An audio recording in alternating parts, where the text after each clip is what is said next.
What can we learn from the book of Job today? When you get that phone call and it's cancer, and you're swimming in a sea of stuff that you never thought you'd be reading and trying to understand, and God can keep you. You're not taken aback that such a thing should befall a Christian, a believer, because it befell Job.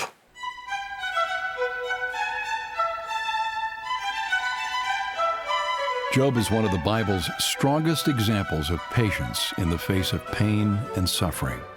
Today, on Renewing Your Mind, we wrap up Dr. Derek Thomas's series on Job.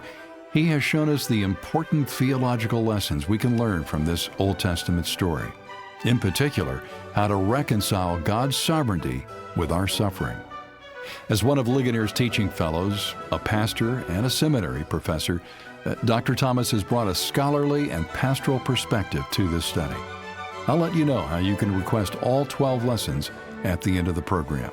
For now, though, let's listen to the final lecture in this series titled, The Patience of Job. Well, we come to lesson 12, the final lesson in Job, but we're not in the book of Job so much as in James. James chapter 5 and verse 11. You have heard of the steadfastness of Job, or perhaps in some translations, you have heard of the patience of Job. And you have seen the purpose of the Lord, how the Lord is compassionate and merciful. The steadfastness or the patience of Job. Now, let's put this in a context. James is speaking in verses 7 through 12 of the need for patience in suffering. Suffering is a big part of the book of James. He began right in chapter 1 and verse 2, count it all joy, my brothers, when you meet trials of various kinds. Count it all joy when you meet trials of various kinds. And now here in the closing section, he's going to talk about trials and suffering again.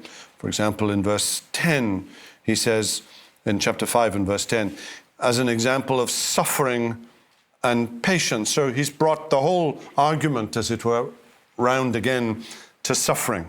Begins and ends the book with suffering and trials, and the need now to be patient, the need to be steadfast. He mentions, by way of example, the prophets in verse 10, who spoke in the name of the Lord. The prophets knew a great deal about trials, suffering. Think of the opposition that Jeremiah experienced. Think of the bereavement that Ezekiel experienced, wasn't allowed to attend her funeral. Think of the marital issues that Hosea, the prophet, endured, and so on. The prophets knew all about trials and suffering. But his prime example here that he mentions by name is Job. You've heard of the steadfastness or the patience of Job.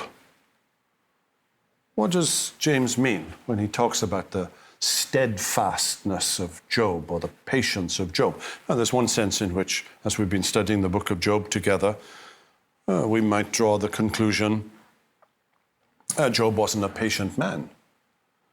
There are certainly moments in the book of Job, chapter 3, when he descends into that great darkness. His reaction to the three friends, Eliphaz and Bildad and Zophar and so on, and there were certainly times when he seemed to lose patience with them, when he chastised them, when he appealed to them for mercy and they didn't show any mercy. There are even times, I think, in the book of Job where Job seems to lose patience with God, with God's providence. So what does James mean by raising him now to this pinnacle, this standard of patience and steadfastness?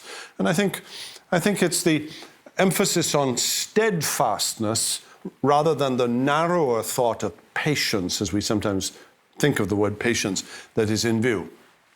Let me use a different word. It's a word that's perfectly compatible with the word that James is using. Stickability.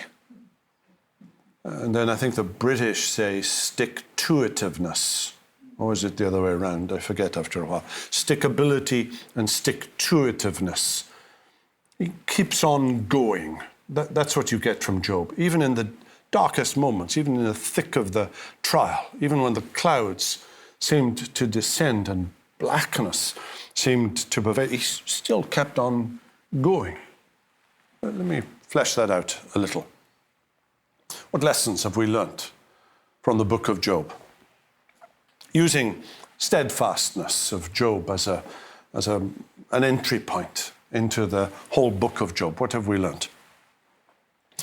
Well, I think first of all, Job expressed his steadfastness in his belief in the sovereignty of God. God is sovereign. There are certainly times in the book of Job when Job seems to begin to question perhaps the love of God and the love of God for him in particular, but he never questions the sovereignty of God. God is in control. He orders the end from the beginning. His doctrine of providence, we might say. Why do things happen? Why are things the way that they are? Because God orders them. He has the finger on the button, as it were. Things fall out because God decrees it to happen. That's not to say, and remember in the Westminster Confession, for example, the Puritans of the 17th century, and they're simply reflecting the theology of the Reformers, and they're simply reflecting the theology of actually medieval theologians, that there are first causes and second causes. God permits certain things to happen, for example. But nothing happens outside of God's decree. God is not surprised by anything. God doesn't have that, aha moment, as if he never saw this coming. Things happen because God orders them to happen. He wills them to happen. And he wills them to happen in the way that they happen, and he wills them to happen before they happen. That's the only basis upon which we can say God works all things together for our good. Not just the good things, all things. The bad things, the trials. Yes, the horrendous loss of 10 children in one day. The collapse of your pension account, your 401k. The stock market just goes through the floor. And all your savings are gone. You're bankrupt. The loss of your health. And many people say, if you have your health, you have everything. Well, that's not true. But health is an important aspect, and it affects everything about us. And you lose your health, and very often other things go with it too. And questions where you are, and spiritually, and so on. And so here is James saying, you've heard of the steadfastness of Job. Job maintained his steadfastness in his belief in the sovereignty of God. We've been addressing the issue of theodicy, the justification of God in the face of evil. We've been discussing the problem of pain. It's central to the book of Job. But no explanation of theodicy, no explanation of the problem of pain is adequate, apart from the consideration of God's sovereignty. It raises difficulties. It raises some very complicated philosophical questions. It raises the whole issue of compatibilism, for example, in providence. It's a word for you to look up. People still discuss it. They'll still be discussing it when Jesus comes again, because they've always been discussing this relationship between good and evil, sovereignty of God, and the existence of evil in the universe. And how is it that God is not the author of evil, and so on, that he creates a universe in which sin is possible. Well, Job maintained his steadfastness in the sovereignty of God. The second thing I think we see in Job is his steadfastness in faith. His steadfastness in faith. When Job is angry, whom does he take that anger out on? Well, the friends for sure, but he also takes out his anger on God. He doesn't become an atheist. He talks to God. He brings his complaint, he brings his argument, he brings his plea, he brings his cries when he feels sorry for himself. Remember that passage where we looked at Job and he said, you'll be sorry when I'm gone. Who's he talking to? Well, he's talking to God. Even in his despair, even in his blackest moments, in his darkest moments, he's still talking to God. His belief in God never wavered. He didn't become an atheist. There's a wonderful hymn. It's taped in the back of my Bible. I've loved this hymn ever since I first came across it. It's not sung in church very much anymore. I'm not sure why. It's by John Newton, the great 18th century Puritan preacher, author of Amazing Grace and so on. I asked the Lord that I might grow in faith and love and every grace, might more of his salvation know and seek more earnestly his face. Who hasn't done that from time to time? Lord, I want to grow. I want to mature in the faith. I want to be strong in the Lord. I want great faith. I've got weak faith. I want great faith. Give me great faith. What does it mean? How is God going to answer that prayer? Be careful what you pray for. God might answer it. 'Twas he who taught me thus to pray, and he, I trust, has answered prayer. But it has been in such a way as almost drove me to despair. I hoped that in some favored hour at once he'd answer my request and by his love's constraining power subdue my sins and give me rest. He thought God would make him grow by giving him a peaceful, quiet life in a house in Florida, enjoying the fruit of one's labors in retirement, spending the inheritance. Instead of this, he made me feel the hidden evils of my heart and let the angry powers of hell assault my soul in every part. This is the book of Job.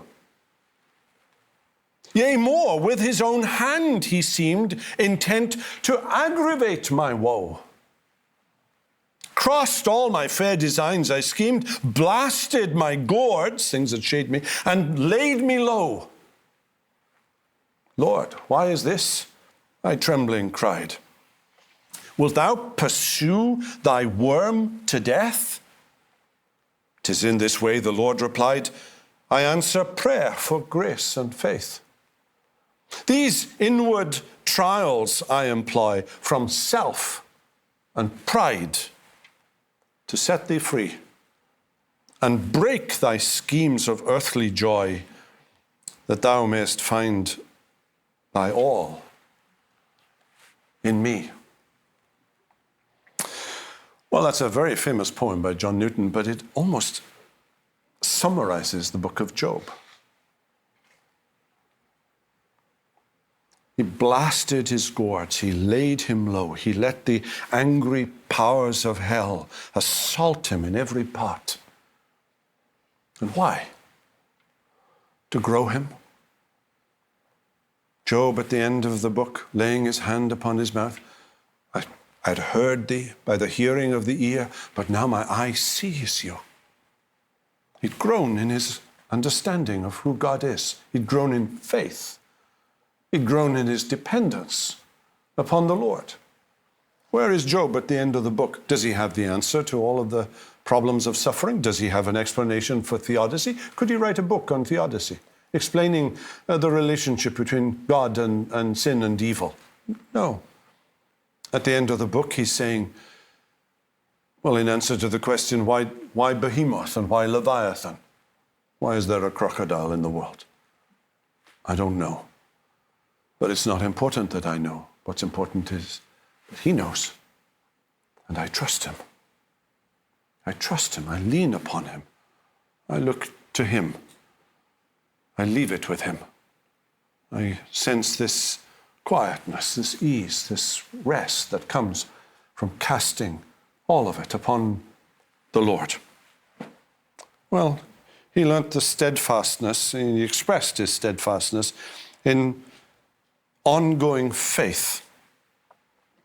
Third thing, you've heard of the steadfastness of Job.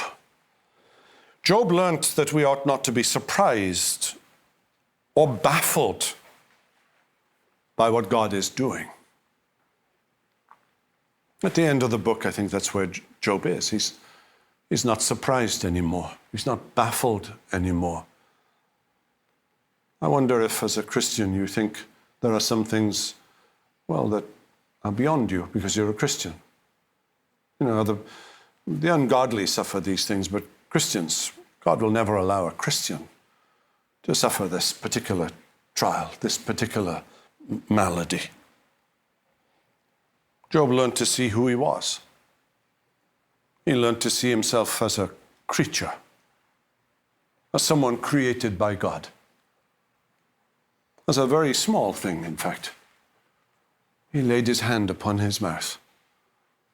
He learned to see that he had no right to know, no right to understand, no right that God should reveal to him the purpose that lay behind every single event that befell him.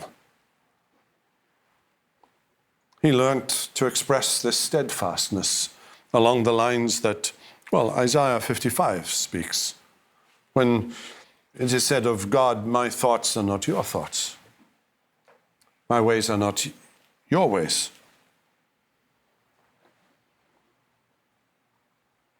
Even Moses, Moses was shown a lot of things.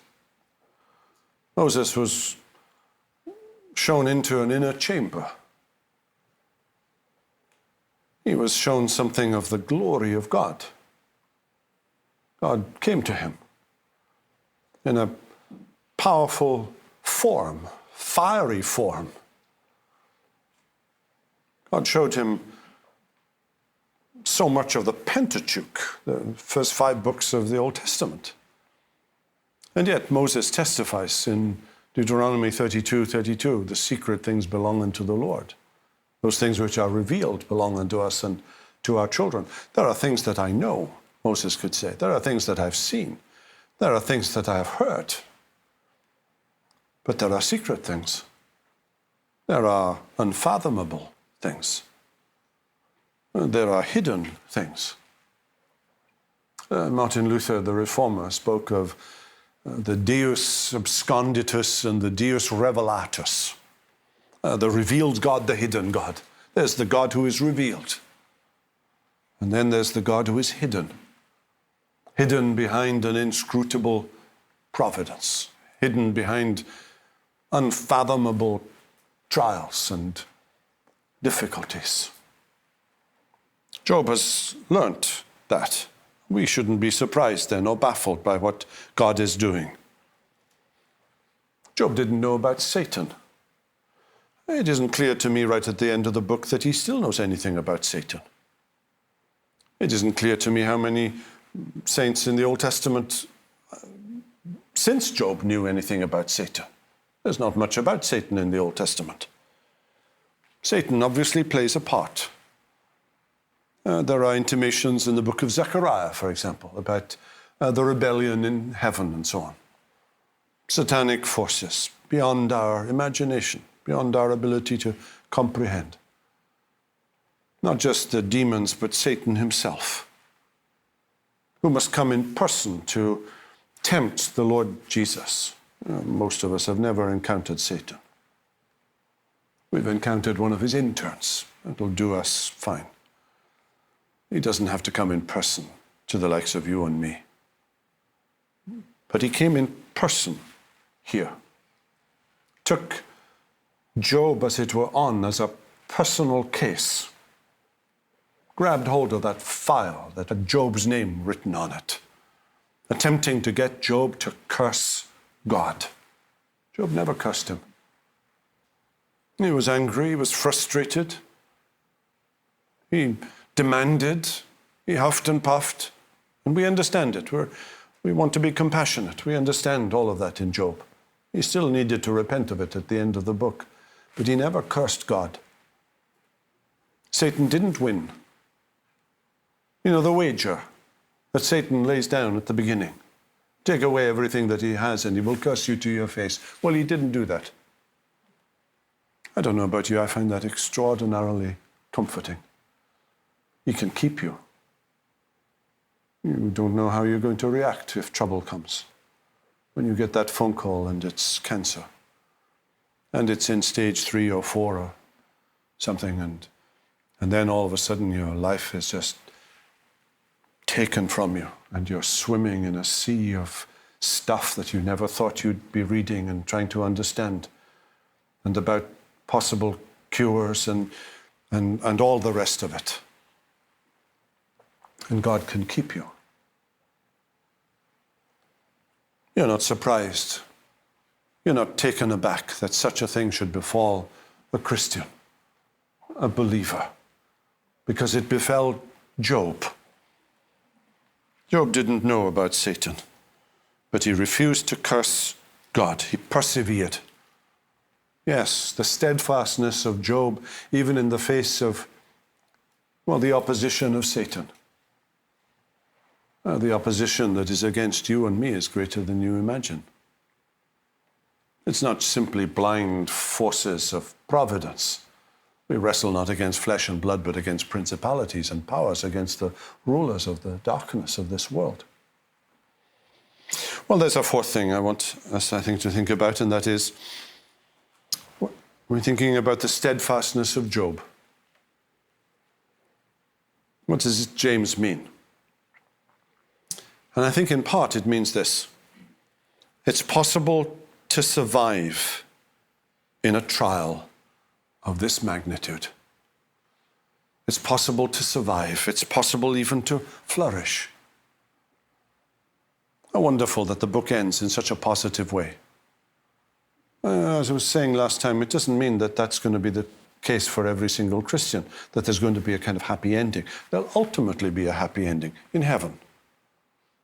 Heaven is a place of happiness and a place of joy. Everything will be resolved there, in a sense. But as you face, as in Columbia, South Carolina, where I live, and that morning when the floods came a few months ago and 13 trillion gallons of water burst out of a dam, out of a lake, and came down into a certain part of the city. And I've seen some of the pictures, I've seen some of the movies. I've seen pictures of people who were swept along, stories of a husband and wife and their 2 children swimming from their bedroom window over to the other side of the street in order to get away from this torrent of water. And they survived. They survived. They say to me, they didn't survive through any ability of their own. They thought they were going to die.